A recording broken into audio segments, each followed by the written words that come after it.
This show is part of the Deluxe Edition Network. To find the other great shows on the network, head over to the deluxeeditionnetwork.com.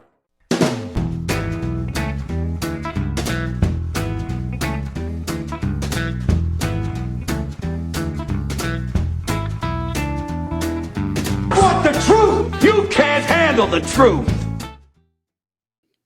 What is going on? And welcome to Take on the World with Johnny and Mike D. This is another episode of Military Justice or Injustice. You decide.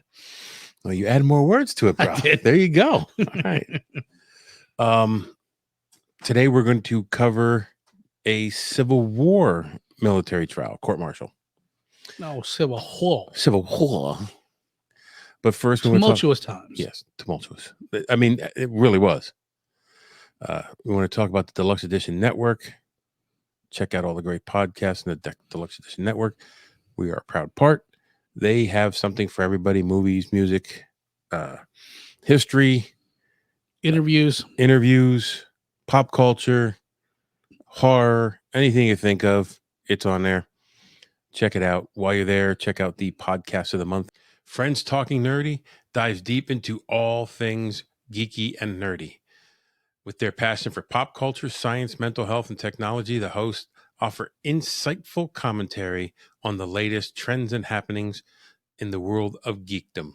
This is a podcast I can get behind because me and my son are both nerds. The Films and Fermentation podcast follows three friends while they talk smack on movies while they're getting verschnickered. Various other topics pop up during the podcast while they're enjoying their favorite libations. It's a podcast about alcohol and cinema. Make sure you check it out. Check out the podcast of the month. Click it at the top. And that is that. So we're going to jump right into this because we want to keep these short and sweet. short to the sweet. Just scratching minutia. Let you decide whether or not you like it and you want to proceed.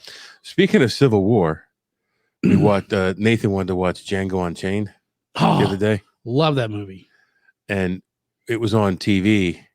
And I'm like, dude, you're not getting they're going to cut a lot of stuff. You're not getting the full effect. So we looked for it on on demand, and we watched it on demand. I paid like $3 to watch the movie. Yeah.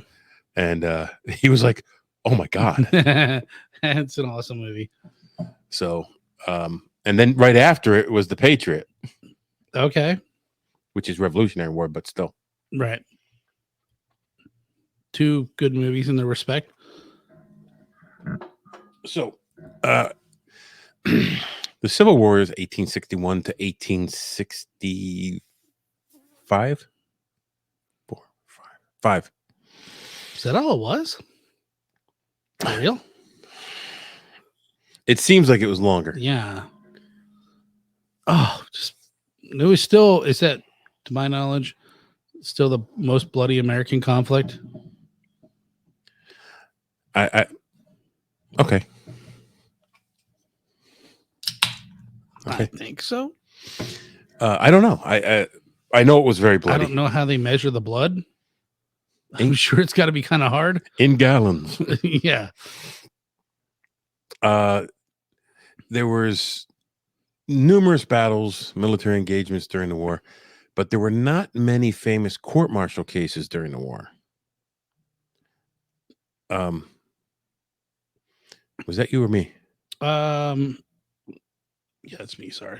I thought I put that in my pocket. I was just wondering if it was work. No. Okay. So there was not many military court cases. However, there were instances of military trials and legal proceedings related to the various issues during the Civil War. One example of a trial is Major General Fitz John Porter. So Major General Fitz John Porter's court-martial was in 1862. So the year after the Civil War started.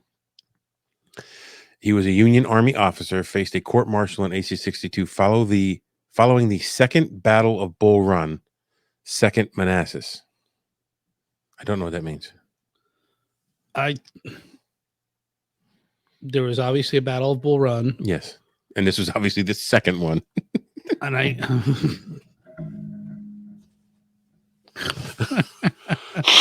I'm sorry. I wanted to say I'm probably gonna mess this up, but I thought Manassas was either a town It is. or the what would you call like the a battalion or some kind of group in the military. No, Manassas is the town. We pass it when we go down to Bethesda. Okay. So it must be in Maryland, or at least the exit for it's in Maryland. So Porter served under Major General John Pope during that battle.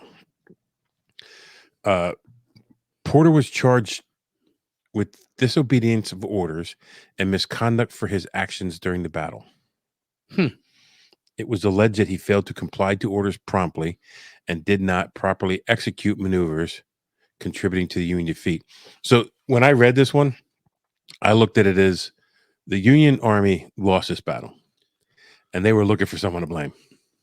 I think, and that general was not Major General John Pope wasn't going to take it on his shoulders. I want to say that I watched a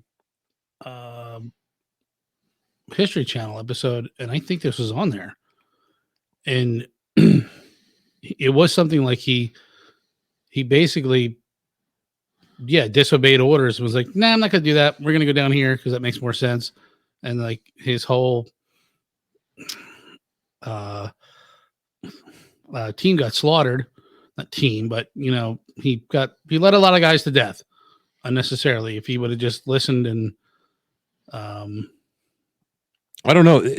If we search, the allegation is that he didn't obey the orders promptly. There was like a battle in a cornfield. That's what I remember. I'm sure there was more than one. I think this was the one. So like his guys just blindly walked through a big cornfield maze and were just annihilated from a higher elevation. And then they're like, run away. It's over. Run away.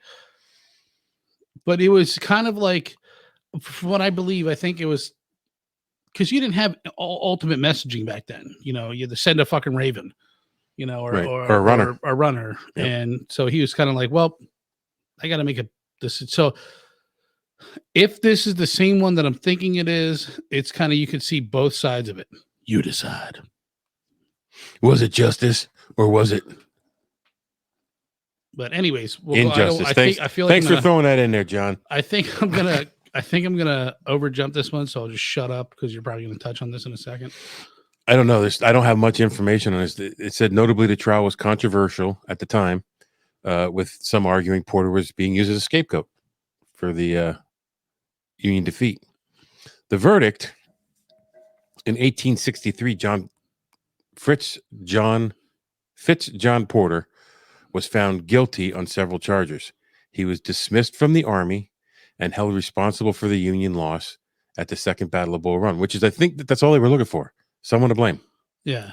There was later reconsideration. Porter's conviction and dismissal sparked controversy and debates over the years. In 1879, following the advocacy by Porter and his supporters, a board of review reconsidered the case. The board concluded that he had been wrongly convicted, and President Chester A. Arthur subsequently reinstated Porter's military rank in 1886. I wonder if this is the same guy I watched that documentary on. While this is one notable example, the American Civil War did not generate as many famous court cases as some later conflicts. The focus during the Civil War was largely on the battlefield, and legal proceedings were often overshadowed by larger military and political events at the time. So I really do look at this one as, look, they needed someone to blame this defeat on. And things back then, like people think things are political now and the politics is nasty now. Politics was nastier back then. Like it was absolutely cutthroat. And this Major General John Pope, I think, was just, he didn't want the stink to stick to him, so he stuck the stink to somebody else. Well, no, stick the stink to somebody else. So that's all I got for this one. until I sit down and research some more on some of these topics, that's what we got, because when we first talked about this, I thought we were doing a bunch in one show. I'm sure we can go into and I didn't want to dive too much deeper great into depth in this, but I mean, we'll just give you the Cliff Notes. Cliff Notes. We can touch back on this again when we want. But yeah, I'm sure that with so many things going on in these battles, and you know, you do the slightest thing, something goes wrong, you're screwed. You know, they're always looking for someone to blame. Yeah, always. Yep. If it doesn't work out in their favor, right? So that's the Major General Fitz John Porter. If he was a major general and the other guy was a major general, what made the other major general his boss? I was thinking the one guy I think I watched that video on.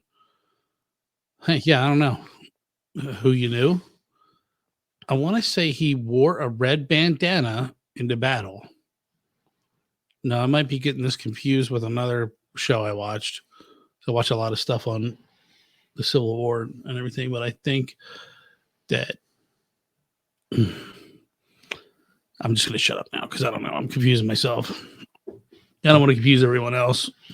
Too late. You're looking for some guy in a red bandana walking through a cornfield who, God knows what. Well, this is off topic, but that was what was so odd about the Revolutionary War and the British soldiers. They were wearing day-glow red. Yeah. Well, they still had the... they were such a highly trained, efficient fighting unit that they felt that they could wear red in the battle and it not affect their ability to win. But their doctrine wasn't to be camouflaged. Their doctrine was to go in walls and strategically overwhelm the enemy through superior firepower and tactics. So it didn't matter what you were wearing. You could be wearing bright orange. Now, with that being said, they did have groups that wore green. Then you come in on the American side, and I think you remember that famous general or somebody who was riding around on a horse, and he's like, he's giving his troops, a British guy, giving his troops a speech about, anybody who's going to shoot from the woods is a coward, and some guy in a tree blasted him, sniped him off. And that was the start of shoot and move tactics like the Native Americans used. Yeah. Being camouflaged and guerrilla tactics. Yeah. But they didn't believe in that. That was they felt you were a coward if you did that. Yeah, now that's all war is now. Mm-hmm. So, but that is the Civil War trial. Not that we won't hit another Civil War or Revolutionary War, but for our first two, we wanted to go way back, deep into history and cover that.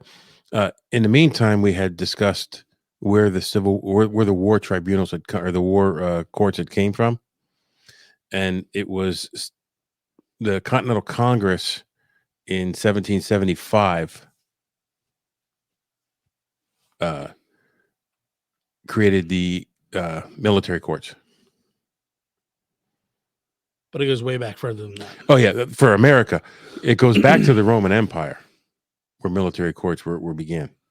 So, and we'll touch on that more in another episode of Military Justice or Injustice. You decide. Now go take on the world.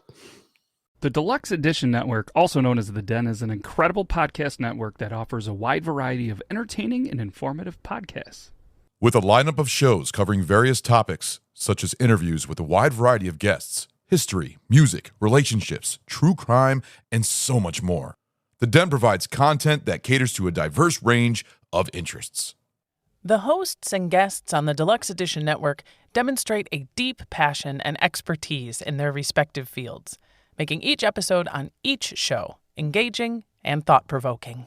The network fosters a sense of community by encouraging listeners to interact through live chats, social media, and forums, creating an inclusive environment for discussion and sharing opinions. With its commitment to high-quality production, the shows in the Deluxe Edition Network continue to captivate and entertain its ever-growing audience. Whether you're a podcast enthusiast or someone looking to explore new topics, The Den is a fantastic platform to dive into and uncover fascinating insights from experts in their fields. The Deluxe Edition Network is the home of independent awesomeness. To find all these great podcasts in one convenient location, head over to deluxeeditionnetwork.com. That's deluxeeditionnetwork.com.